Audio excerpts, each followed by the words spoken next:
lebih banyak permainan gitu loh. Ya. Nah, negatifnya itu tadi terlampau cepat gitu. Terlampau cepat si anak, mungkin kadang si anak ini merasa belum siap, dia jadi bosan gitu loh. Ada yang seperti itu gitu loh. Jadi begitu dia masuk ke sekolah, dia mulai bosan gitu. Kenapa saya? Karena terkadang ini sudah diajarin gitu loh. Ya sudah diajarin namanya tuh mengenal huruf, itu sudah diajarkan.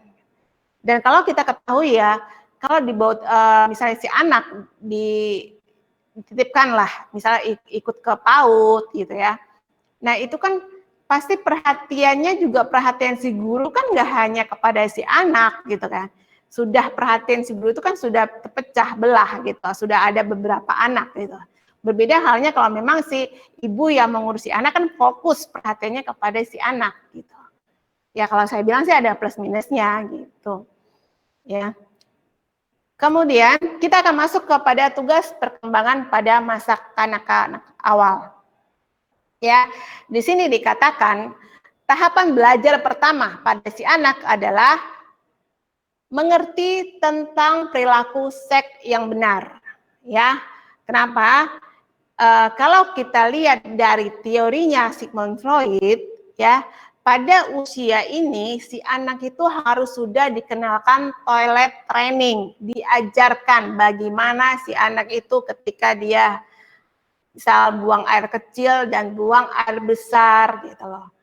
Nah, kemudian ya si anak ini sudah bisa diajarkan untuk dia lebih mandiri, artinya dia sudah bisa mandi sendiri, terus dia bisa mengenakan pakaiannya sendiri, baik itu sepatunya gitu, sudah mulai diajarkan gitu. Ya, jadi ini dikatakan dan si anak sudah tahu bahwa jenis kelamin dia perempuan, dia laki-laki. Itu tapi dalam ini ya konteksnya tuh sebenarnya kalau sex education itu sudah diajarkan di usia ini, tapi sifatnya itu lebih dalam bentuk mengenalkan jenis kelamin. Ya, artinya gini, si anak harus tahu bahwa dia itu adalah wanita.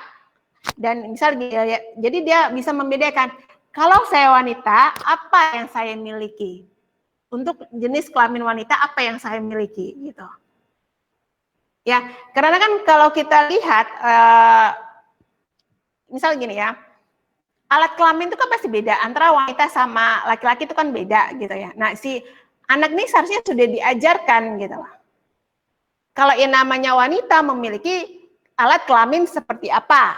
Kalau dengan laki-laki dia memiliki alat kelamin seperti apa, itu sudah dikenalkan gitu. Makanya saya bilang sex education itu perlu, tapi untuk anak usia 2 sampai dengan 6 tahun itu dalam bentuk hanya pengenalan untuk dia tahu jenis kelaminnya. Sekarang kan anak bertanya, loh kenapa ya bentuk alat kelamin saya kok seperti ini ya Ma? Kenapa dia kok seperti itu ya alat kelaminnya? Si anak itu harus sudah diajarkan gitu. Ya, tapi mungkin bagi beberapa orang tua kesannya itu hal yang tabu ya, yang tidak mungkin seorang tua menjelaskan secara bijak kenapa ada perbedaan di alat kelamin gitu, misalnya. Gitu. Ya, tapi seharusnya si orang tua sudah mengenalkan gitu. Jadi si anak tahu, oh kalau perempuan tuh alat kelaminnya seperti ini, sedangkan laki-laki memiliki alat kelamin seperti ini gitu. Kan makanya beda kan, nggak usah jauh-jauh gini. Ketika si anak belajar tentang toilet training, si anak perempuan itu kan pasti diajarkan untuk ketika buang air kecil, kondisinya adalah misal jongkok gitu. Nah, sedangkan si anak laki-laki diajarkan untuk ketika buang air kecil, dia adalah berdiri. Nah, itu kan pasti anak akan bertanya, loh kenapa ya saya harus buang air kecil harus jongkok, sedangkan dia, misal ketika dia lihat abangnya, kenapa abang kalau buang air kecil berdiri?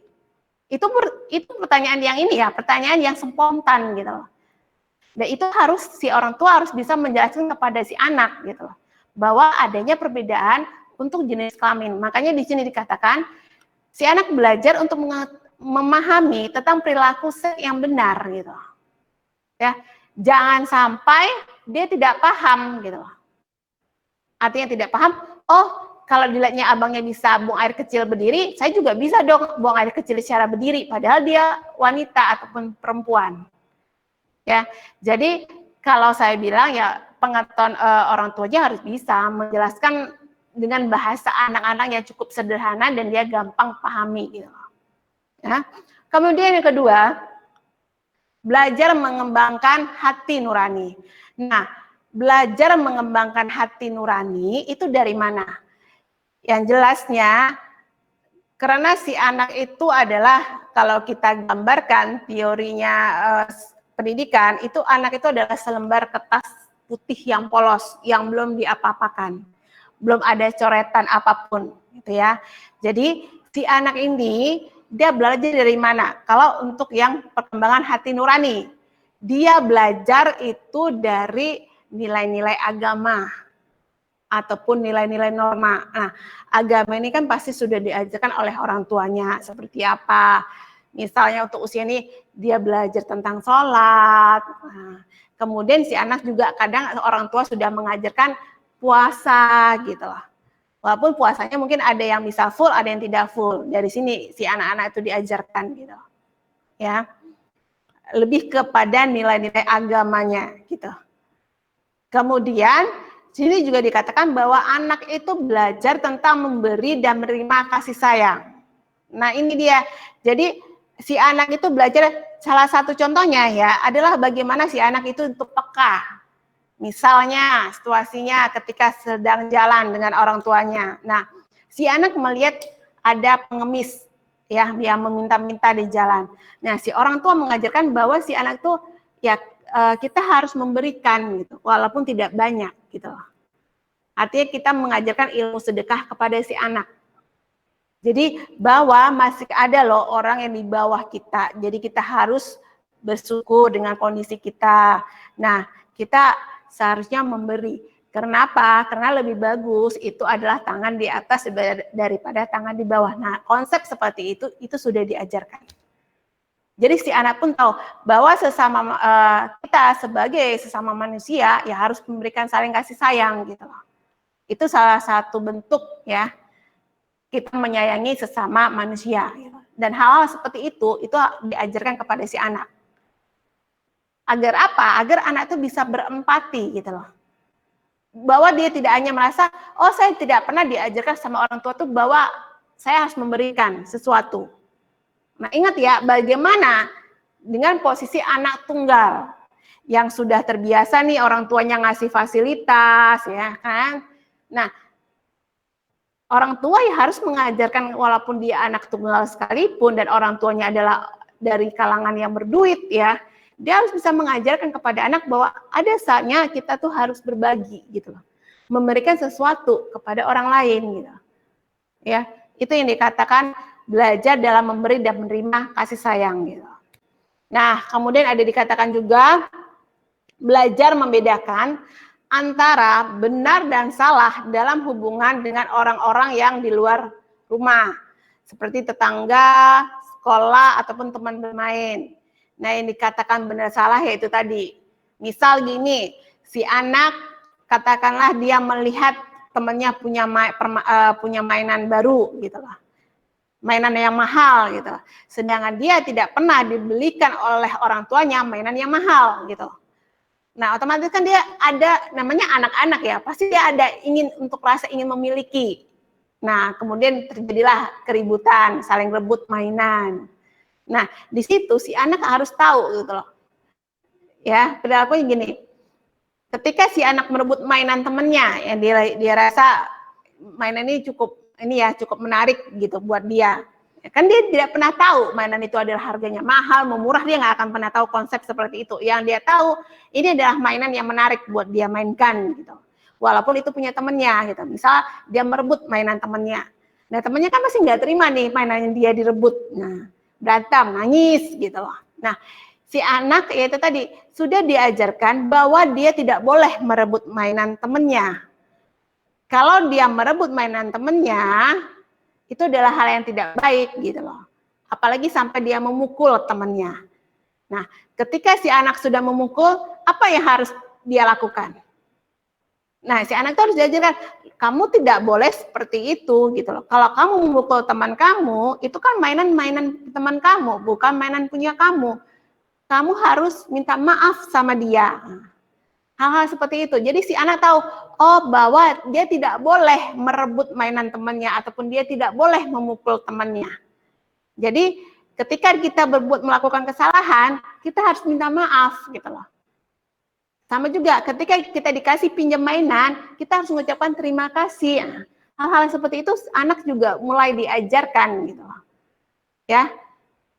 Itu dia yang dikatakan membedakan hal yang benar dan yang salah gitu. Jadi si anak itu tahu, oh ternyata kalau namanya memukul teman itu nggak boleh, merebut mainan teman itu nggak boleh, apalagi memaki teman itu nggak boleh gitu. Di situ sudah mulai diajarkan gitu. Ya. Oke. Nah, sebelum saya masuk ke sesi perkembangan bahasa dan bicara, saya rasa kita break dulu ya. Kita akan break dulu sebentar. Dan nanti ada, kita akan kembali lagi ke pembahasan tentang perkembangan bahasa dan bicara. Kita akan bertemu setelah jeda iklan berikut ini.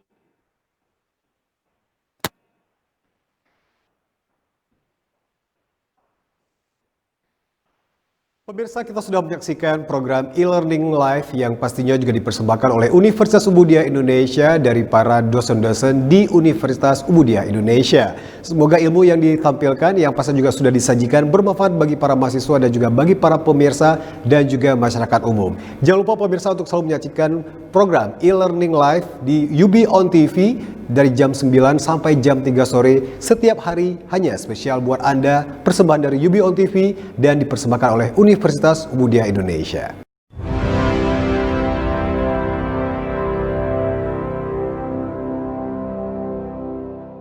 Universitas Umudia Indonesia menyelenggarakan program belajar daring melalui UB On TV.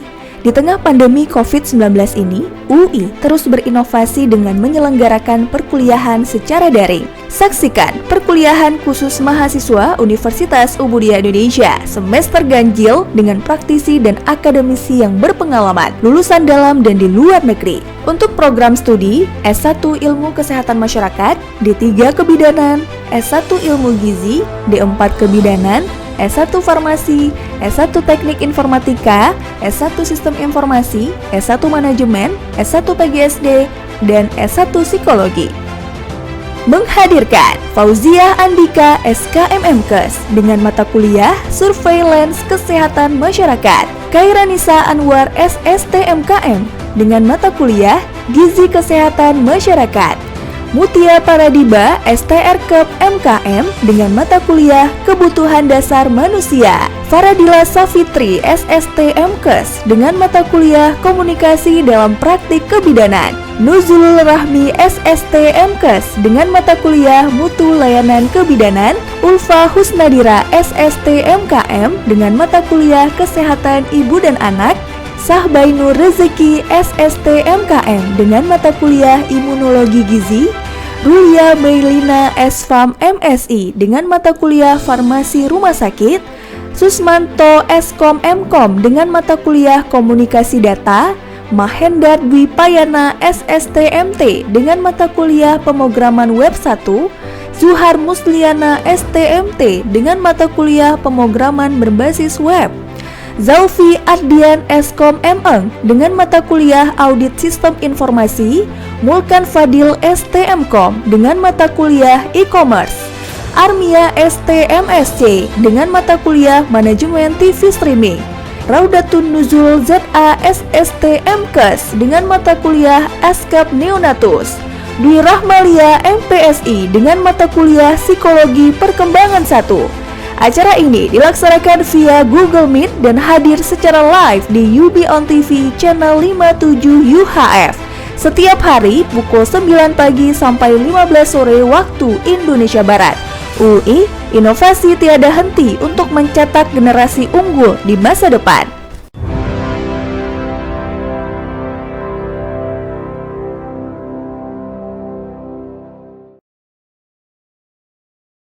Di tengah pandemi COVID-19 ini, banyak dari kita yang masih tetap dituntut untuk bekerja atau produktif dan mengadakan meeting walaupun dari rumah. Masyarakat ramai-ramai mencari dan beralih ke aplikasi video conference. Universitas Umudia Indonesia merekomendasikan kamu untuk menggunakan Google Meet. Untuk kamu yang belum tahu cara menggunakannya, simak video berikut ini. Masuk ke situs berikut ini lewat browser Chrome, Mozilla, Firefox, dan lain-lain.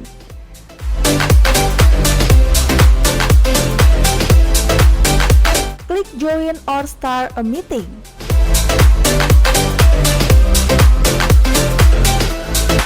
Situs akan meminta izin untuk mengakses kamera dan mikrofon.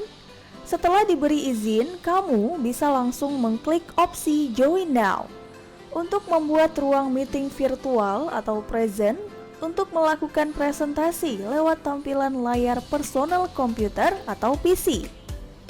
Jika ruang meeting virtual sudah siap, kamu bisa undang partisipan meeting lainnya dengan copy-paste link video conference tersebut atau tambahkan orang menggunakan alamat email dan tunggu mereka bergabung ke dalam conference. Cara menggunakan Google Meet dengan handphone. Pertama-tama, download terlebih dahulu aplikasi Google Hangout Meet di Play Store Android Anda.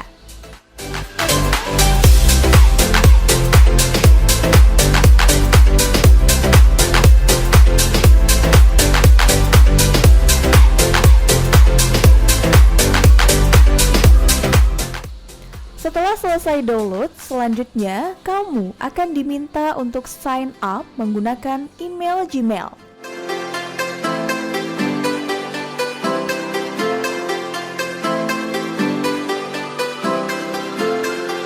Setelah sign up, kamu bisa langsung melakukan percakapan kelompok, baik itu grup chat maupun video conference.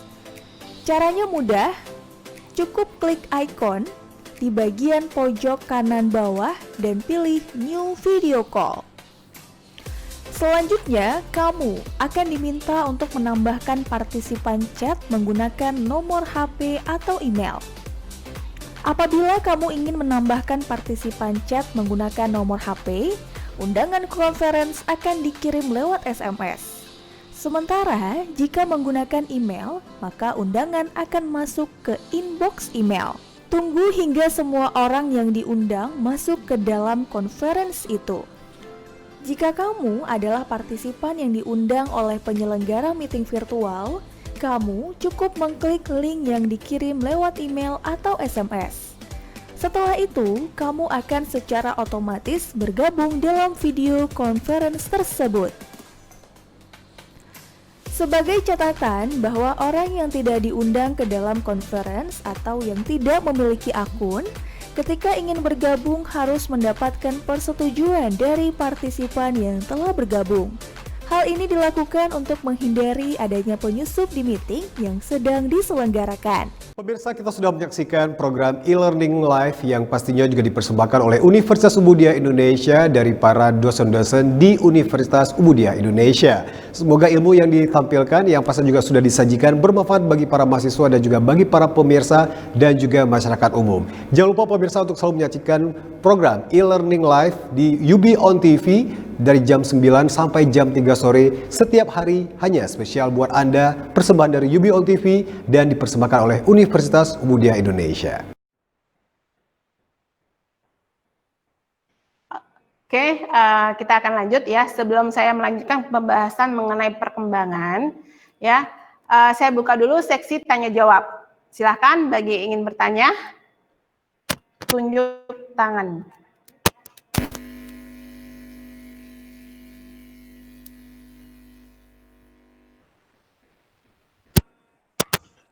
Oke, silakan bagi yang ingin bertanya.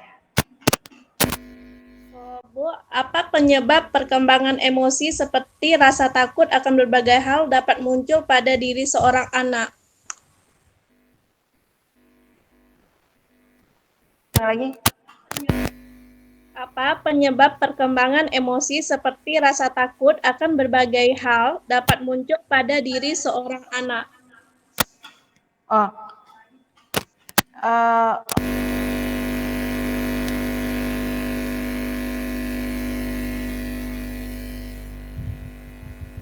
Suaranya nggak kedengaran, Bu. Suaranya nggak kedengaran. Sedikit ya.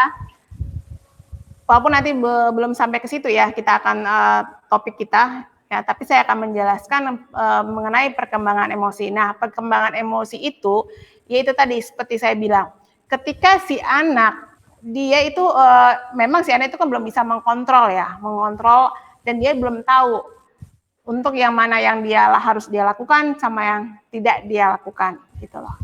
Nah, jadi si orang tua inilah prosesnya untuk bisa si anak itu mengontrol emosinya gitu loh. Karena kalau kita lihat itu ada anak itu dia begitu dia marah lebih agresif gitu. Agresif itu misal gini, ada anak marah itu mencak-bencak, melempar semua barang gitu loh. Ya. Nah, si orang tua lah yang harus bisa mengajarkan si anak bahwa dia tidak boleh berperilaku demikian walaupun dia marah gitu. Ya. Jadi si anak ini tahu gitu loh. Jadi jangan dia mengekspresikan emosi marah dia seperti itu gitu. Sampai dia harus mencak-mencak, lempar barang. Nah, si anak harus si orang tua mengajarkan bahwa itu hal yang tidak boleh dia lakukan gitu. Ya. Jadi kalau kita lihat kadang anak-anak itu emosinya itu kan ada yang bisa dikontrol, ada yang nggak bisa dikontrol. Nah, si orang tua, bagaimana cara orang tua memberitahunya? Nah, jangan orang tua mengajarkan gini, ketika si anak melakukan hal yang dia tidak sukai, misal gini, si anak ini marah karena tidak dibelikan mainan. Perilaku yang muncul adalah si anak teriak-teriak sambil menangis, kemudian melempar barang yang ada di dekatnya. Nah, si orang tua harus bisa menegur. Bukan cara yang tepat itu, terkadang ya orang tua menganggap udah biar nggak malu orang tuanya dilihat orang banyak ya, si anaknya bersikap seperti itu, berperilaku itu, ya orang tua ujung-ujungnya apa? Mencubit anaknya, atau membentak anaknya, atau memukul anaknya gitu. Nah, tapi mungkin orang tua itu udah hal yang instan ya. Oh, ketika si anak dipukul, anak otomatis takut sama orang tuanya dan diam, atau dicubit pun demikian gitu loh. Tapi sebenarnya itu tidak efektif untuk merubah perilaku si anak gitu. Ya, jadi seharusnya orang tua itu harus memberikan pengertian kepada si anak bahwa itu tidak baik dia lakukan. Ya. Nah, terkadang itu tadi ada orang tua yang nggak sabaran gitu loh. Ah, saya nggak sabar lihat anak saya marah-marah seperti ini gitu. Ya cara yang tepat ya udah, daripada bikin malu ya, daripada nanti orang tuanya dilihatin orang satu kampung misalnya gitu kan, dengan si anaknya yang marah, yang mencak-mencak, sampai melempar, sampai kadang pun ada si anak tuh memukul ibunya, itu ada. Sehingga si anak itu geram gitu loh, sampai ibunya tuh dipukul sama anaknya. Nah, karena si ibu tuh merasa malu, ya mungkin dengan cara yang cepat tuh mencubit gitu loh. Ya, itu adalah hal yang tidak tepat untuk dilakukan gitu. Memang bagaimana si ibu tuh bisa menenangkan perilaku anaknya ketika dia lagi nangis ataupun lagi meraung, melempar seperti itu. Misal contohnya gini, si ibu harus bisa memeluk, merangkul si anak. Kenapa? Ketika si anak dia nangis ataupun dia mencak-mencak seperti itu, ketika dirangkul dia akan merasa bahwa si ibu ini memahami emosi dia. Emosi marah dia itu dipahami oleh si ibu gitu. Nah, baru ketika si anak sudah merasa tenang, si ibu memberitahu bahwa itu adalah hal yang tidak boleh dia lakukan gitu. Ya, jadi bukan cara si ibu tuh biar cepat ya udah cubit aja anaknya atau bentak aja anaknya, kan anaknya jadi takut gitu. Tapi si anak akan merasa, oh saya ini seperti diabaikan, sama seperti masa bayi gitu loh. Bayi aja dia bisa mengartikan bahwa dia itu diabaikan ketika dia nangis, tapi tidak direspon oleh orang-orang sekitarnya ataupun tepatnya oleh ibunya gitu. Ya sama si anak juga akan merasakan hal seperti itu gitu. Ketika dia dibentak, dia akan merasa loh kenapa gitu, kenapa saya dibentak gitu. Dia tidak akan mengenali, tidak memahami bahwa perilaku yang dia lakukan itu adalah salah gitu. Dia akan membuat dia, oh ya saya ini nggak salah gitu loh. Saya hanya mengekspresikan apa yang saya rasakan. Saya ingin punya mainan itu, tapi ibu saya nggak bisa membeli mainan itu. Ya udah, saya marah gitu. Jadi nanti akan terbentuk bahwa ya dia nggak akan merasa itu hal yang salah dia lakukan gitu. Apalagi begitu dilihatnya reaksi ibunya, respon ibunya adalah membentak dia di depan orang banyak gitu loh. pasti akan ada perasaan dia lebih sedih gitu loh. Oh ternyata ibu saya nggak sayangnya sama saya dibentak-bentak sama ibu saya dicubit sama ibu saya, cuma gara-gara saya minta mainan saja. Dan itu akan membekas kepada si anak. Dan jangan kalian ini ya, biasanya pengalaman yang menyakitkan itu akan lebih diingat daripada pengalaman yang menyenangkan. Ya, apalagi yang namanya tuh anak-anak ya, itu tanpa si orang tua menyadari itu pasti ada luka batin dia. Jadi kalau si anak itu sering dipukul, sering dikata-katai ataupun mendapatkan perlakuan yang secara verbalnya tuh kasar, dia sering dimaki sama orang tuanya, itu sampai kapanpun akan membekas kepada si anak. Dia akan membuat konsep bahwa orang tua dia itu adalah tidak sayang sama dia. Dan kehadiran dia itu adalah ditolak sama orang tua dia. Akan ada bentuk konsep seperti itu gitu loh. Nah, mungkin si orang tua tidak tahu bahwa ada konsep di dalam pemikiran si anak, bahwa dia sebenarnya tuh orang tua tuh tidak sayang dia gitu. Padahal mungkin si orang tua menganggap orang tua mana sih yang tidak sayang kepada anaknya kan gitu. Ya, artinya sayang kan bukan harus si orang tua menturuti semua kemauan si anak gitu. Misalnya membelikan mainan yang mahal atau membelikan es krim gitu. Tapi buat si anak itu adalah konsep, itu tanda bahwa orang tua itu sayang sama dia, memberikan es krim, memberikan mainan yang bagus, memberikan pakaian yang bagus. Gitu. Jadi adanya ini kesalahpahaman gitu loh. Si anak itu akan menganggap, kalau dia minta sesuatu tidak dipenuhi dan dia justru dibentak, dipukul, ataupun dicaci maki sama orang tuanya, dia akan merasa, berarti orang tua saya itu nggak sayang sama saya. Masa saya minta es krim langsung dibentak, langsung dicubit sama mama saya. Itu ya akan ada pola dalam pemikiran si anak gitu. Nah, dan itu akan membekas dia kalau seringkali dia mendapatkan perlakuan yang kasar kepada orang tuanya, itu membuat luka batin dia dan akan dibawa sampai hingga dia dewasa. Nah, dan luka batin itu kalau tidak diobati, ya pertama hubungan anak dengan orang tua itu bakalan tidak harmonis. Karena si anak sudah menolak keberadaan orang tua. Artinya bukan ini ya. Ya memang dia tahu itu orang tuanya, tapi terkadang bisa jadi lebih ekstrim, ya. Lebih ekstrim artinya dia nggak peduli gitu loh. Mau orang tuanya sakit, mau orang tuanya merindukan dia nggak memperdulikan. Karena dia menganggap bahwa orang tua itu sayang sama dia. Saya ini dibedakan, saya mendapat perlakuan yang berbeda, gitu loh. Itu yang lebih ekstrimnya ya. Kemudian walaupun dia menyadari bagaimanapun juga itu adalah orang tua dia, gitu. Tapi untuk keterikatan secara emosional itu bisa tidak mendalam, gitu. Itu maksud saya. Ya kenapa? Dan trauma itu bisa dibawa sampai dia besar, dan nantinya dia pun akan melakukan hal yang sama kepada anaknya. Karena dia menganggap orang tua saya dulu seperti itu kok, memukul saya, mencaci maki saya gitu. Ya, beda halnya kalau si anak ini dia belajar gitu, belajar bahwa itu bukan hal yang tepat dilakukan. Ya. Dia banyak yang makanya saya bilang ini seharusnya si orang tua juga harus tahu lah, paling tidak sedikit banyak tentang psikologi anak gitu loh. Ya, jadi kalau kita sebagai orang tua memahami gitu loh, bahwa sesuai dengan perkembangan anak, jadi tidak segampang itu si orang tua tuh menyelesaikan permasalahan, misalnya itu tadi saya bilang, dengan memukul anak, langsung memberikan label, anak ini bandel, nggak bisa diatur gitu, hanya bikin malu orang tua gitu. Karena pada masa ini ya anak akan melakukan hal-hal yang itu tadi, dia akan mengeksplor gitu. Dia akan proses belajar bahwa ini adalah hal yang nggak boleh dilakukan gitu. Kalau si orang tua tidak bisa memberikan penjelasan yang tepat, ini perilaku ini yang seharusnya kamu salah dan ini yang tidak boleh kamu lakukan gitu. Si anak akan menganggap itu hal yang biasa gitu. Seringkali si orang tua ini salah memberikan hukuman gitu. Hukumannya apa? Hukumannya itu yaitu tadi gitu.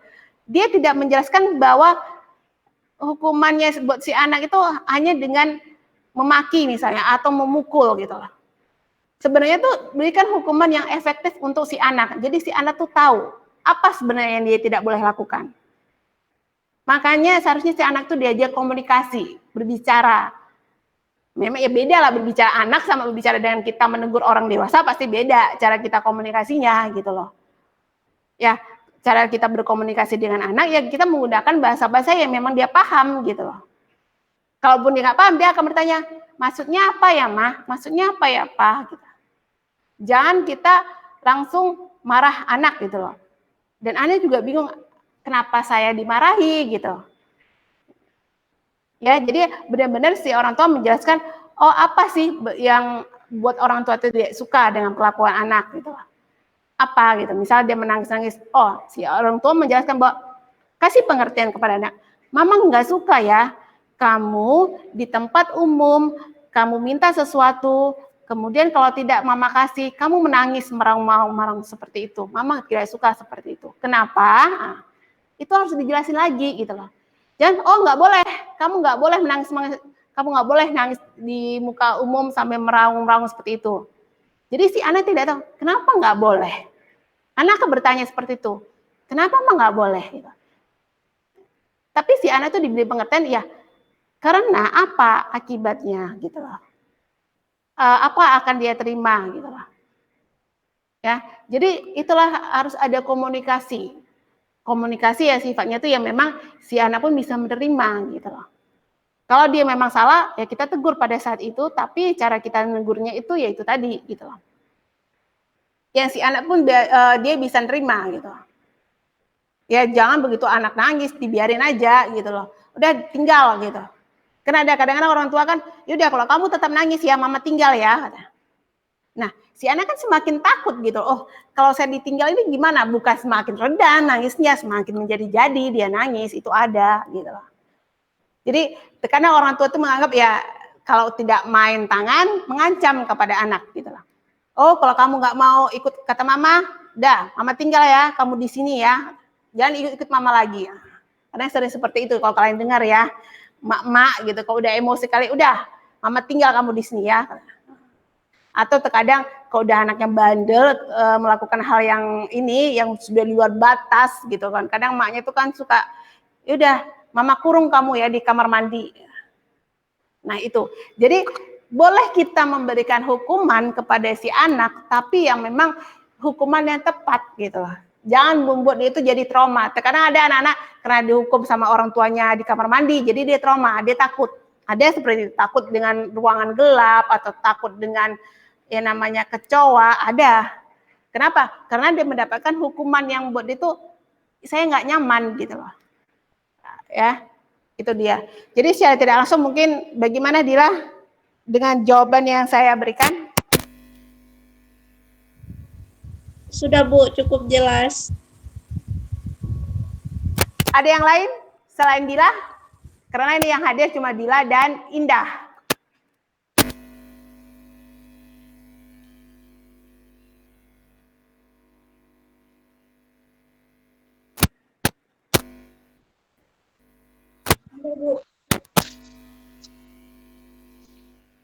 Bagaimana perkembangan motorik seperti keterampilan pada diri seseorang dapat muncul tanpa disadari?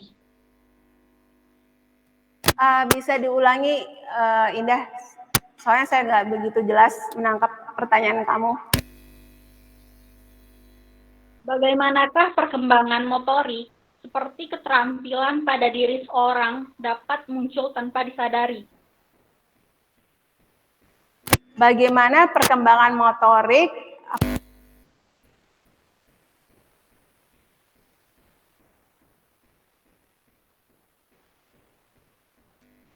bisa diulangi lagi setelah perkembangan motorik itu apa ya Indah?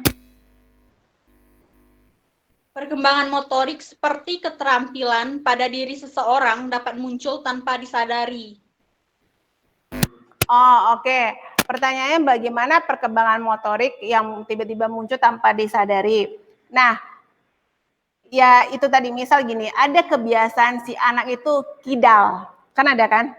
Nah, kalau orang tua tidak segera artinya gini ya, memberi bahwa segala sesuatu, kalau kita kan di orang timur itu yang memberi sesuatu ataupun melakukan hal dengan tangan kiri itu adalah tabu kan. Kalau kita di orang timur ya, kalau di budaya barat itu hal yang biasa gitu loh. menggunakan tangan kiri itu bukan hal yang ini luar biasa, tapi kalau kita di adat timur itu adalah hal yang tabu. Yang bisa dikatakan kalau kita menggunakan tangan kiri atau memberikan sesuatu kepada orang tangan kiri itu adalah hal yang tidak sopan. Seperti itu ya, ajaran dari budaya ketimuran. Nah, si anak mungkin terkadang tanpa dia sadari dia suka melakukan yang tangan kiri, misal buat anak kidal gitu kan. Dia lebih suka memberikan sesuatu tangan kiri atau mengambil sesuatu tangan kiri, kemudian dia menggunakan dengan tangan kiri gitu loh. Nah, sebenarnya bisa, itu ambil satu contoh ya, motorik halus ya. Motorik yang dikatakan kalau kita perhatikan motorik itu ada dua. Ada namanya motorik kasar, ada namanya motorik halus. Motorik kasar itu adalah ketika anak belajar dengan melompat, berjalan, memanjat, itu termasuk motorik kasarnya yang dilatih. Nah, ya motorik halus ketika anak makan, kemudian menuangkan gelas, itu termasuk motorik halus, dan juga menulis, itu adalah motorik halus.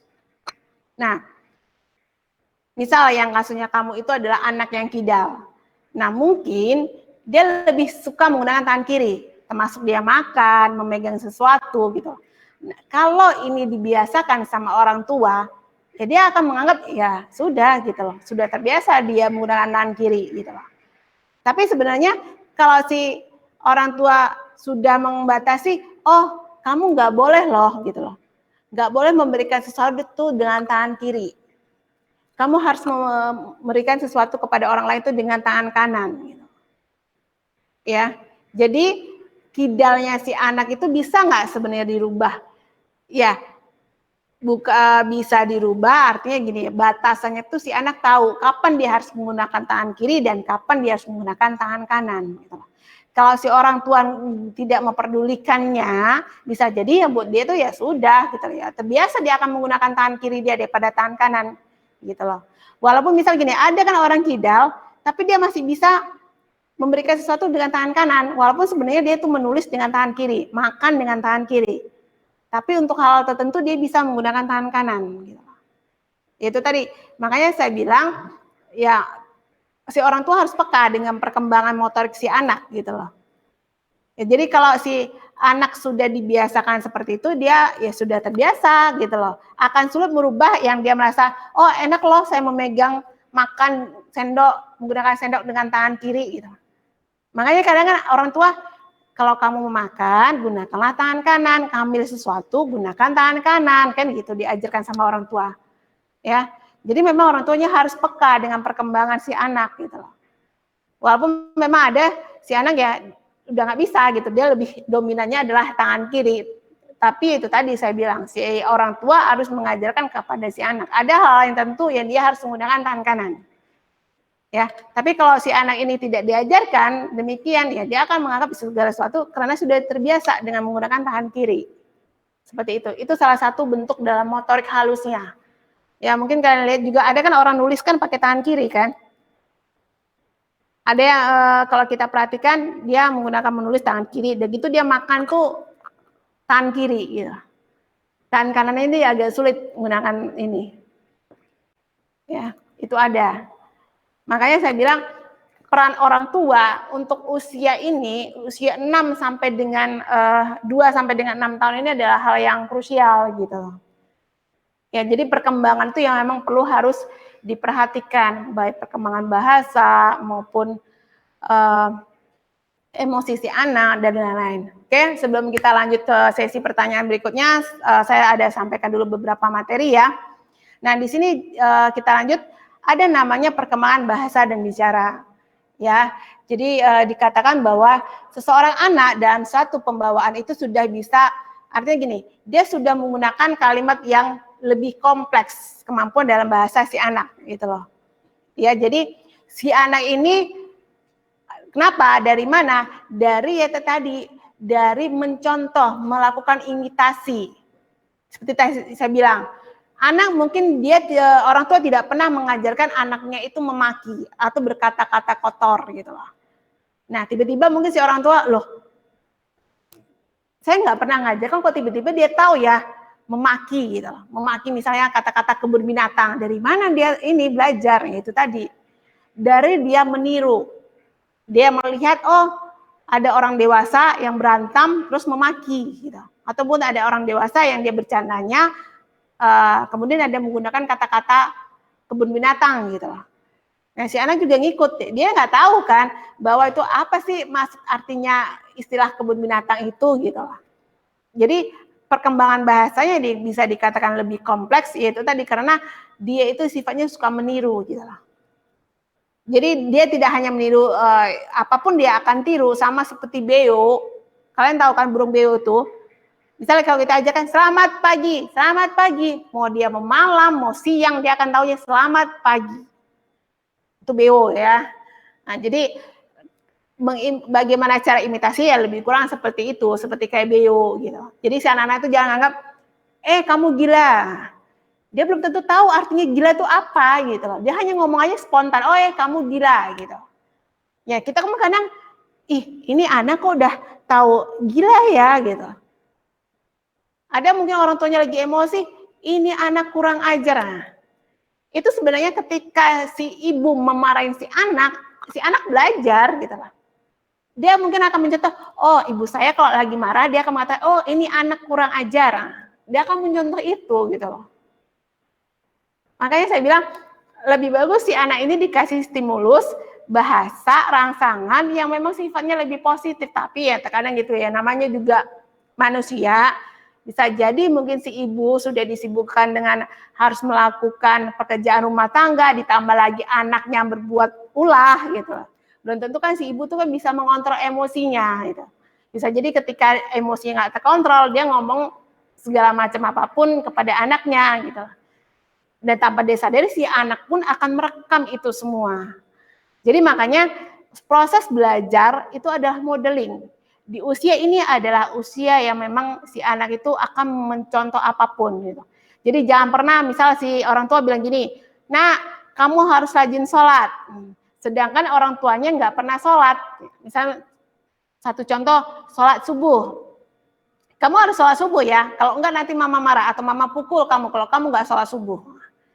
Ya di si anak kan akan melihat, dilihatnya mungkin papanya nggak pernah sholat subuh gitu. Kenapa mamanya nggak pernah marahin papanya gitu loh. Kenapa kalau saya nggak bangun untuk sholat subuh, mama marahin saya, mama mencubit saya. Seperti hal-hal seperti itu. Jadi kalau kita menyuruh sesuatu kepada si anak, ya kita harus memberikan contoh gitu. Jadi si anak paham gitu. Jadi tidak ada yang namanya perbedaan. Jadi jangan menganggap kalau orang dewasa ya boleh saja melakukan itu, tapi kalau anak-anak nggak boleh. Nah, jangan ada dia punya pemikiran seperti itu gitu loh. Jadi si orang tua harus bisa memberikan contoh gitu loh. Ya sama yang hal-hal kecil ya, sholat subuh atau misalnya itu marah, ketika marah nggak boleh berteriak. Nah, ya si orang tua harus bisa memberikan contoh itu. Jadi ketika orang tuanya marah, yang si orang tua nggak boleh berteriak gitu loh. Kenapa? Apalagi kalau di depan anak ya, karena anak itu akan cepat gitu loh. Dia akan, apapun anak itu, kalau kita lihat itu sama ya, misal memori si anak itu lagi kosong, jadi cepat segala sesuatu akan dia rekam semua gitu loh. Ya mungkin tanpa kita sadari, ya, saya pernah ya melakukan seperti ini ya gitu. Ternyata itu diikutkan dia, ditirukan dia gitu. Jadi itu tadi, anak ini seperti kayak kamera ya, CCTV akan merekam segala sesuatu hal gitu loh. Apa yang dia lihat, apa yang dia katakan, dia akan merekam itu semua gitu. Ya sama lah ketika si anak misalnya gini belajar di sekolah ataupun di playgroup lah misalnya, kan orang tua juga nggak tahu kan bagaimana teman-temannya dia, kan nggak bisa dikontrol. Kalau misal lagi di rumah ya masih bisa orang tuanya kontrol gitu, tapi begitu sudah di luar kan dia nggak akan tahu nih ya perilaku teman-temannya seperti apa yang nanti bakal dia tiru. Dia akan tiru ketika dia sampai di rumah gitu. Nah sama juga misal gini, si ibu punya ambisi si anak menguasai bahasa asing ya, mungkin kalian lihat tuh ada beberapa orang tua tuh punya ambisi, anak saya itu harus bisa bahasa asing, misal contoh bahasa Inggris. Jadi si orang tua ini memasukkan anak itu yang menggunakan sekolah bahasa Inggris. Ini Jangan kalian berharap ya ataupun menuntut kepada si anak, bisa kalian menjadi orang tua, oh bisa berbahasa Inggris gitu. Padahal di rumah tidak pernah menggunakan bahasa Inggris gitu. Dia hanya menggunakan bahasa Inggris ketika dia di sekolah gitu. Misalnya di TK. Ini kadang kan ambisi orang tua kan, oh anak saya harus bisa bahasa Inggris gitu loh. Jadi saya memasukkan ke TK yang menggunakan dua bahasa bilingual, bahasa Indonesia dan bahasa Inggris. Nah, jadi orang tua menganggapan, ya udah anak saya dimasukkan di TK yang ini kok ya saya udah bayar mahal, anak saya dimasukkan ke TK yang bisa menggunakan bahasa Inggris, ya otomatis ya sudah gitu loh. Jangan, kadang orang tua berpikiran seperti itu. Otomatis perkembangan bahasa si anak ini juga akan berkembang gitu. Kenapa? Karena dia menggunakan bahasa Inggris itu ketika dia di TK-nya saja atau di playgroup-nya saja gitu. Jadi seharusnya misal si orang tua memasukkan ke anak ke TK yang menggunakan bahasa Inggris, ya si orang tua juga harus mengajarkan bahasa Inggrisnya di rumah gitu loh. Jangan anak itu menggunakan bahasa Inggrisnya ketika di TK gitu. Ya. Begitu dia di TK ya sudah, selesai di TK anak nggak akan berkembang penguasaan dia dalam bahasa Inggris. Jadi memang kalau ingin anaknya bisa menggunakan dua bahasa Indonesia dan bahasa Inggris ya harus diajarkan gitu loh. Sejak dini gitu loh. Sudah dikenalkan sebelum si anak masuk ke TK yang menggunakan bahasa bilingual ya si orang tua sudah memperkenalkan bahasa Inggris itu dalam bentuk yang sederhana kayak hello, good morning, morning gitu. Ya, jangan begitu orang tua melepaskan saja. Oh ya udah dia punya ambisi, oh si anak ya masukkan aja ke TK yang menggunakan bahasa Inggris, pasti anaknya pintar bahasa Inggris, belum tentu. Ya, jadi kalau kalian ingin bercita-cita anaknya itu bisa menggunakan bahasa Inggris ataupun bahasa asing lainnya, itu sudah diperkenalkan sebelum si anak gitu. Soalnya sebelum si anak itu berinteraksi atau masuk ke TK yang menggunakan bahasa bilingual gitu loh. Jangan ambisinya itu, oh anak saya itu harus bisa bahasa Inggris, sedangkan dalam penggunaan sehari-hari itu nggak pernah menggunakan bahasa Inggris, itu sama aja bohong gitu loh. Ya kalaupun mau memperkenalkan bahasa ya udah dari usia 2 tahun udah bisa gitu ya. Wah, misalnya dalam hitungan bilangan bahasa Inggris 1 2 3 1 2 3 misalnya seperti itu gitu loh. Terus kalau selamat pagi apa? Good morning, ya itu udah diajarkan sama si orang tua. Jadi kalau misalnya selamat pagi ya, good morning dad, good morning mom. Nah, hal yang seperti itu sudah diajarkan. Jadi begitu si anak ke sekolah, dia sudah ada penambahan keterampilan dalam bahasa gitu. Pengetahuan, oh selain kosakata yang didapat di rumah gitu. Ya, jangan orang tua ini memiliki ambisi, cita-cita tinggi, anaknya harus bisa bahasa Inggris, bahasa asing gitu.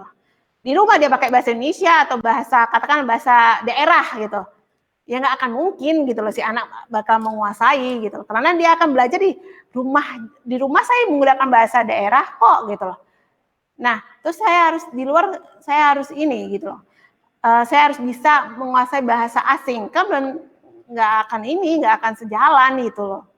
Jadi kalau memang si anak itu pengen bisa menguasai bahasa asingnya, dia harus campur gitu. Makanya kalau kalian lihat itu misal untuk pernikahan yang dua warga negara dan ataupun mau mengajarkan si anak itu bahasa asing, itu sudah diterapkan dulu aturannya.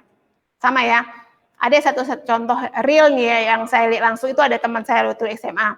Jadi memang diajarkan ketika dia berada di rumah, orang itu menggunakan dua bahasa Inggris dan bahasa Indonesia.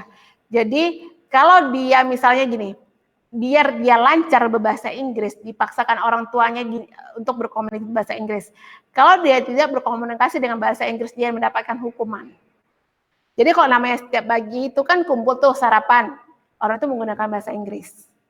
Itu dia bilang. Jadi makanya walaupun di sekolah dia tidak berinteraksi dengan bahasa Inggris ya, tapi dia paham dengan menguasai bahasa asing. Kenapa?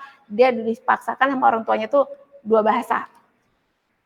Ya, itu. Jadi mana tahu nantinya kalian tuh ingin anak kalian tuh bisa nggak bahasa Inggris lah atau bisa bahasa Arab gitu loh. Jangan kalian mengandalkan, oh saya masukkan anak saya yang tempat yang bisa bahasa Arab, terus tiba-tiba kalian juga nggak menguasai bahasa Arab, ya sayang gitu loh. Jadi jangan pernah menuntut kalau memang kitanya sebagai orang tuanya itu tidak bisa memberikan contoh gitu. Itu salah satu untuk perkembangan bahasa si anak, ya. Jadi sebenarnya dikatakan anak itu bisa menguasai 5 bahasa di usia ini bisa.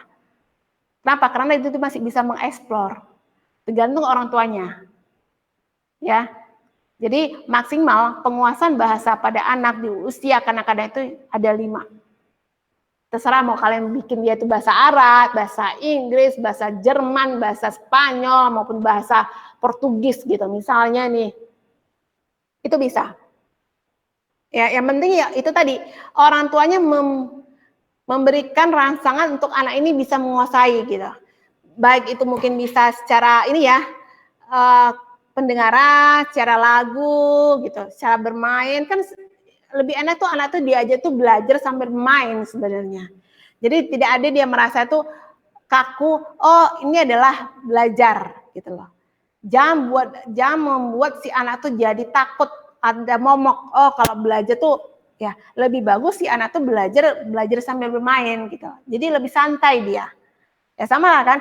Kalau mungkin kalian lihat kan ada yang lagu-lagu untuk bahasa Inggris itu kan ada kan, Twinkle Twinkle Little Star, kan ada seperti itu.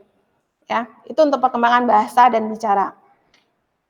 Oke, seperti tadi yang sudah saya singgung ya untuk perkembangan secara motorik si anak, ya, yaitu tadi. Jadi sealangkah bagusnya, ya, zaman sekarang ini terkadang orang tua itu suka malas dalam arti gini. Di usia ini anak itu belajar seperti tadi saya bilang, belajar untuk perkembangan motorik kasarnya. Tapi kalau kita lihat di zaman sekarang ini, kadang orang tua udah nih ngasih gadget aja sama anaknya, yang penting dia diam. Nah itu dia. Dan kita bisa perhatikan, zaman sekarang ini untuk taman itu jarang orang tua tuh mengajak anaknya itu ke taman. Untuk bisa berlari, melompat, anaknya memanjat itu jarang. Jadi lebih sering itu orang tua udah ngasih gadget ini kepada anak. Udah dikasih gadget aja, yang penting anaknya kan diam gitu. Kalau nangis dikasih gadget gitu. Ya. Ataupun ya sudahlah anaknya nonton TV aja di rumah gitu, kasih makan udah gitu loh. Sebenarnya si anak tuh harus diberikan aktivitas gitu loh, bermain. Tidak hanya bermain gadget atau bermain game ataupun hanya nonton TV sambil makan gitu loh. Seharusnya ajak dia bermain gitu. Entah dia tuh ke taman, kalau nggak ada taman ya ke pantai lah gitu. Jangan hanya mengajak anak itu ke mall gitu. Ya. Kadang-kadang kan orang tua, udah malas lah saya mau ngajak-ngajak anak itu. Nanti susah saya ngejar-ngejar dia lari-lari lagi. Jangan seperti itu. Tapi memang usia ini mereka tuh lebih bagus perkembangan otot dia. Ya mereka tuh belajar gitu. Makanya kalau kalian perhatikan ada kan mainan anak-anak tuh yang dia manjat. Ada kan? Manjat abis itu nanti ya ini perosotan. Nah, itu sebenarnya belajar dia ini secara motorik kasarnya gitu. Jadi ya memang si anak tuh ya kalau usia ini nggak mungkin anak diam gitu. Anak diam tuh bisa jadi mungkin karena dia sakit gitu. Kalau selagi dia sehat dia akan pasti lari ke sana, lari ke sini, panjat sana, panjat sini gitu. Itu bakalan seperti itu gitu. Ya, jadi memang orang tua tuh harus memberikan aktivitas dia.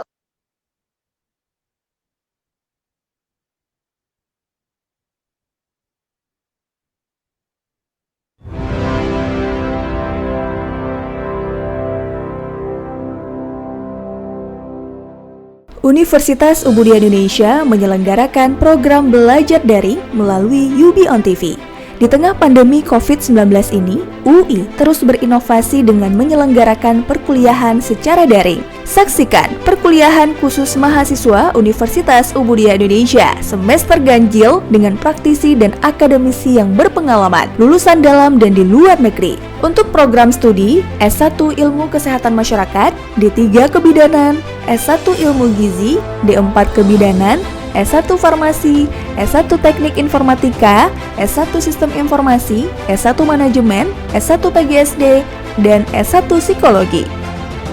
menghadirkan Fauzia Andika SKMMKes dengan mata kuliah Surveillance Kesehatan Masyarakat, Kairanisa Anwar SSTMKM dengan mata kuliah Gizi Kesehatan Masyarakat, Mutia Paradiba STRKEP MKM dengan mata kuliah Kebutuhan Dasar Manusia, Faradila Safitri SSTMKes dengan mata kuliah Komunikasi dalam Praktik Kebidanan, Nuzulul Rahmi SSTMKes dengan mata kuliah Mutu Layanan Kebidanan, Ulfa Husnadira SSTMKM dengan mata kuliah Kesehatan Ibu dan Anak, Sahbainur Rezeki SSTMKM dengan mata kuliah Imunologi Gizi, Rulia Meilina SFAM MSI dengan mata kuliah Farmasi Rumah Sakit, Susmanto Eskom Mkom dengan mata kuliah Komunikasi Data, Mahendar Dwi Payana SSTMT dengan mata kuliah Pemrograman Web 1, Zuhar Musliana STMT dengan mata kuliah Pemrograman Berbasis Web, Zaufi Ardian Eskom Meng dengan mata kuliah Audit Sistem Informasi, Mulkan Fadil STMkom dengan mata kuliah E-commerce, Armia STMSC dengan mata kuliah Manajemen TV Streaming, Raudatun Nuzul ZA SSTMKes dengan mata kuliah Askap Neonatus, Dwi Rahmalia MPSI dengan mata kuliah Psikologi Perkembangan 1. Acara ini dilaksanakan via Google Meet dan hadir secara live di UB On TV channel 57 UHF setiap hari pukul 9 pagi sampai 15 sore waktu Indonesia Barat. UI, inovasi tiada henti untuk mencetak generasi unggul di masa depan.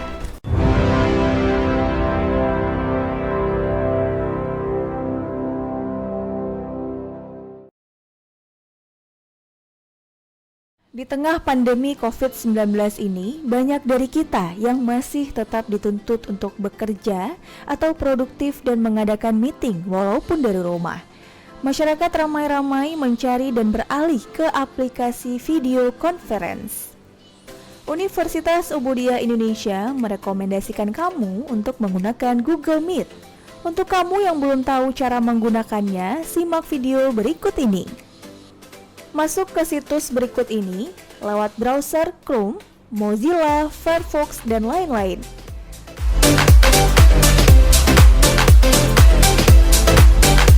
Klik Join or Start a Meeting.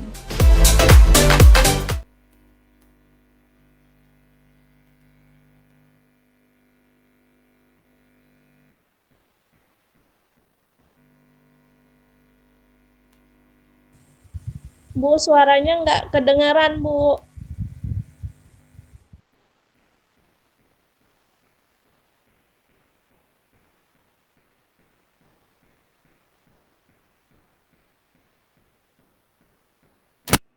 Imajinasi si anak bahwa yang namanya wujud setan itu ada hal yang menakutkan gitu loh. Ya misal giginya tajam-tajam besar gitu. Ya, jadi itu yang akan membuat si anak tuh ada perasaan takut, sama seperti tadi seperti pernah saya sampaikan ya, yang tadi saya sampaikan bahwa si anak tuh takut pada ruang yang gelap. Nah, terkadang si ibu tuh memberikan hukuman mengkunci ataupun anaknya itu di ruang yang gelap yang sama sekali nggak ada cahaya. Dan itu membuat rasa takut. Yang pada akhirnya si anak akan mengalami traumatik gitu loh. Ya. Sama juga seperti yang tadi rasa marah gitu ya. Kemudian rasa cemburu, dia sudah ada memiliki rasa cemburu bahwa adanya beda kasih sayang. Misal dianya, oh kenapa ya orang tua saya lebih sayang sama kakak saya, lebih sayang sama abang saya daripada sama saya. Saya selalu dimarahin. Kalau saya berantem sama kakak saya yang dimarahin gitu. Kenapa kakak saya nggak pernah dimarahi gitu. Itu pasti sudah ada muncul rasa cemburu. Ya, jadi sebenarnya orang tua itu harus bisa memberikan pengertian dan juga harus perhatian yang sama, tidak membedakan gitu loh. Walaupun mungkin kadang orang tua merasa, oh si A ini atau kakaknya nih lebih pintar daripada si adiknya gitu. Tapi jangan itu ditunjukkan kepada si anak gitu loh. Ya. Si orang tua harus menyadari bahwa si anak itu setiap anak itu punya bakat yang berbeda, dia punya minat yang berbeda. Ya. Nah, misal gini, Si orang tua menginginkan anaknya tuh jadi pemain bola, sedangkan si anak tuh nggak suka jadi pemain bola gitu. Ya silakan si anaknya dikasih oke, silakan kamu bermain bola, ya silakan, nggak apa-apa gitu. Tapi jangan paksa anak untuk menyukai yang namanya permainan sepak bola gitu. Karena mungkin ada ambisi orang tuanya, oh saya tuh kepengen anak saya tuh jadi pemain sepak bola gitu. Ya biarkan aja dia, silakan mau main sepak bola, mau main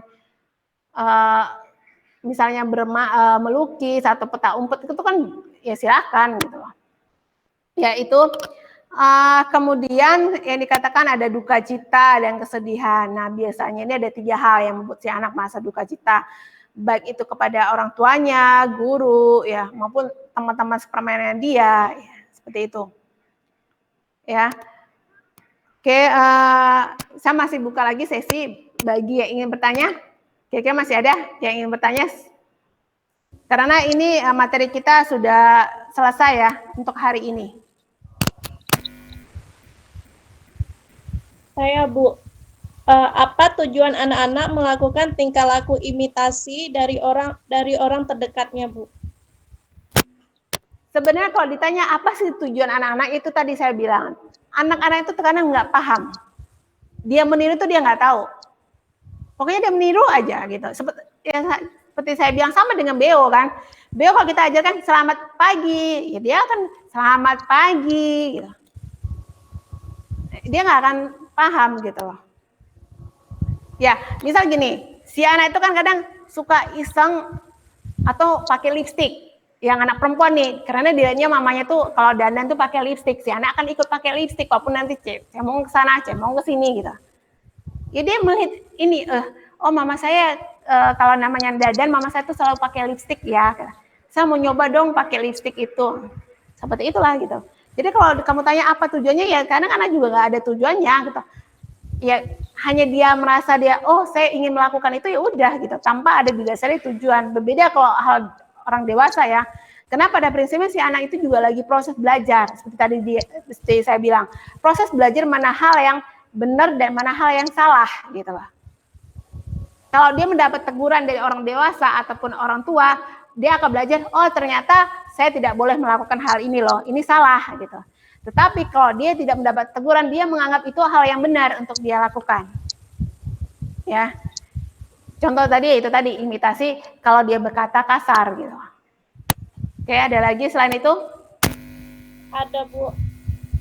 Apakah anak yang dididik oleh baby sister dari kecil kemudian dididik oleh orang tuanya tuh ada perbedaan Bu? Dan mengapa terkadang anak kecil itu lebih nyaman ke baby sisternya Bu daripada orang tuanya? Kalau kamu tanya apakah ada perbedaan, jelas ada perbedaan. Ya, kalau ibu yang mendidik daripada baby sister ya beda. Baby sister itu kan ada orang yang digaji kan. Sedangkan kalau ibu ini kan ya namanya anaknya gitu kan. Dia pasti akan menjaga setulus hati dia. Kalau namanya berharap dengan baby sister ya kadang ya baby sister itu kan apalagi zaman sekarang baby sister sukanya main handphone. Si anak ya udah dibiarin aja dia main apa aja, penting dia main handphone. Ya, dia nggak akan memperhatikan gitu loh. Karena tujuannya dia apa? Dia bekerja untuk mendapatkan uang. Kan gitu. Kalau si ibu kan enggak, dia memang tulus gitu loh. Tulus dia memang menjaga anaknya, memperhatikan gitu loh. Ya pasti beda. Bedanya itu ya lebih cepat anak yang diasuh sama ibunya daripada sama baby sister. Kenapa? Karena baby sister itu kadang tidak banyak dia memberikan rangsangan si anak gitu. Kadang anak tuh ya udah biarin aja gitu. Nangis-nangis, merangkak-merangkak itu udah biar gitu. Tidak diarahkan, itu perbedaannya. Ya.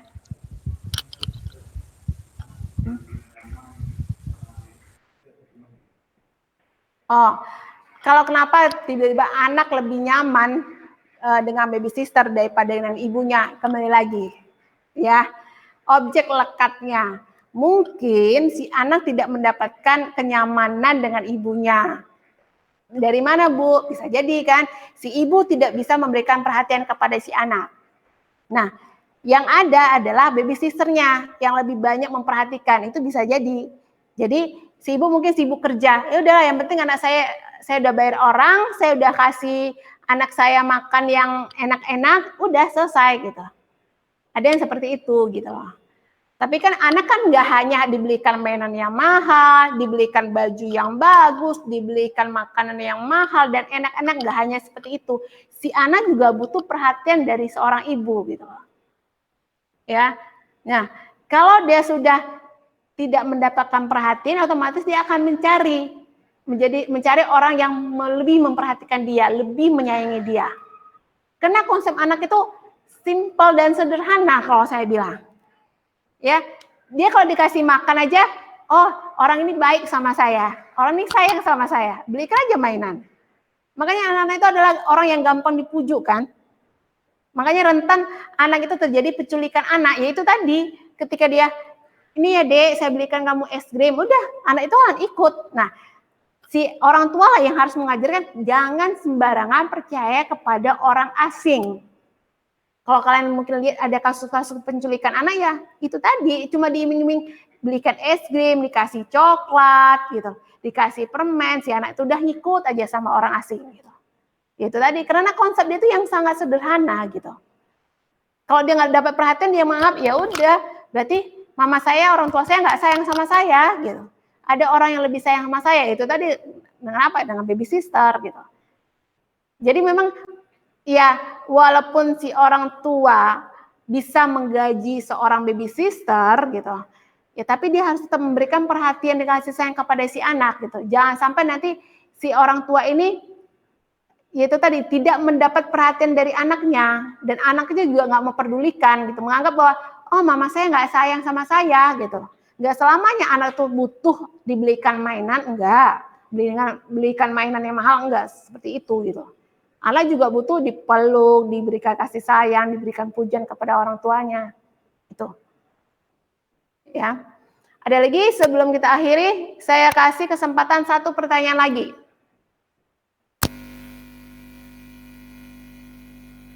Bu. Apakah perkembangan kognisi anak dengan berpikir secara egosentris dapat berpengaruh pada sikap mengambil keputusan dan tindakan? Kalau kamu memang pada dasarnya di usia ini anak tuh lebih sifatnya egosentris, ya. Kenapa? Karena dia menganggap semua orang tuh memperhatikan dia, ya. Jadi sama tadi ya kasusnya si anak itu dia tertarik mainan orang gitu kan. Nah dia merebut gitu loh. Ya karena saya juga mau memiliki mainan yang sama dengan dia gitu, walaupun saya tidak memiliki gitu. Ya itu tadi memang pada usia ini ya bisa dikatakan anak itu termasuk yang egosentris gitu. Tetapi bagaimana itu tadi lah saya bilang tetap ya si baik dari gurunya, baik dari orang tuanya yang akan mengajarkan kepada anak gitu. Dia ada hal tentu gini, dia boleh ego, tetapi ego dia itu jangan yang egonya itu yang kelewatan gitu. Kelewatan dalam arti itu sama sekali dia sudah tidak memperdulikan orang lain gitu. Dia boleh sifat ego, tapi dia juga harus peduli dengan orang lain gitu. Itu tadi penerapan untuk nilai-nilai ya moral gitu. Itu diajarkan kepada si anak gitu loh. Walaupun memang berdasarnya di sini ya anak itu akan lebih sifatnya egosentris. Dia maunya ya dia aja diperhatikan, dia aja yang harus punya mainan ini. Dia nggak mau orang lain itu bersaing gitu. Apalagi kalau ketika sudah di teman sepermainan ya, dia akan marah gitu. Misalnya teman dia itu ada mainan yang lebih bagus daripada dia miliki. Dia inginnya tidak, saya juga bisa gitu. Emang seperti itu memang usia ini. Ya itu tadi saya bilang ya tetap harus dalam diawasi dan diarahkan sama orang tua. Karena pada masa ini jangan langsung orang tua menjudge anaknya itu adalah yang susah diatur. Seperti tadi ya, dua pandangan berbeda ya di usia saat ini gitu. Di usia 2 sampai dengan 6 tahun itu punya dua pandangan berbeda. Si orang tua menganggapnya bahwa lebih negatif, kalau psikolog menganggap ya memang itu perkembangan dia. Seusia anak 2 sampai dengan 6 tahun ya, dia akan mengeksploitasi gitu lah. Ya, jadi ya orang tuanya harus bisa memahami perkembangan anaknya. Oke, karena juga waktu sudah siang dan sudah akan mendekati azan zuhur, jadi perkuliahan kita hari ini saya akhiri ya. sampai di sini. Minggu depan kita juga akan ada tetap di mata kuliah yang sama, psikologi perkembangan 1 dengan topik yang berbeda ya. Berbeda bisa jadi lanjutan dalam masa kanak-kanak awal ya. Jadi minggu depan masih topik yang sama, cuma nanti kita akan membahasnya dari sisi yang berbeda lagi. Oke, saya akhiri. Wassalamualaikum warahmatullahi wabarakatuh. Sampai bertemu minggu depan.